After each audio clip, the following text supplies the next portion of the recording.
2-4 दिन भयो बुटोलमा फेरि अलि चिसो बढ्यो के खाना त जसो तसो खाना बनाएर खाइनी नास्ता के होला भन्ने हुने के आजको नास्ता चाहिँ मम्मीले थुक्पा बनाएर थुक्पा खुवाउन पर्छ भने छोरीहरूले मलाई फेरि यिनी भात आटो दाल तरकारी सिन्की मसेप्रा पकाउन जति पनि आउने यिनी थुक्पा के हुन् मलाई फेरि यिनी नआउने के जहिले पनि यिनी के हुन् तिउरले पका भए मैले जान्दिनँ भन्थे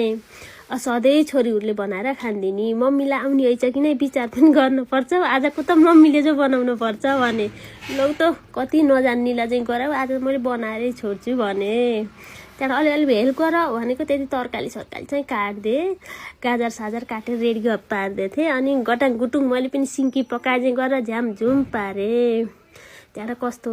होला भन्दै डराउँदै बनाइथे के छोरीहरूले फेरि हामीले जतिको नि मम्मीले जान्न हैन भन्छन् कि भन्दै बनाए त्यहाँ कस्तो भयो होला अब खाना रेडी भयो तिम्रो तयार हुँदै गर भने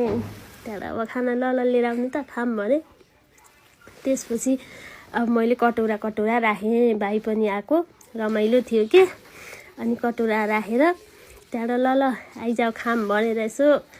कस्तो होला भने हल्का नुन पनि चाहे भित्र बसेर खाँदा मलाई मिठो लाग्यो कि औता जाँदा के भन्ने हुन् भने त्यहाँ कस्तो छ नि छोरी भनेको त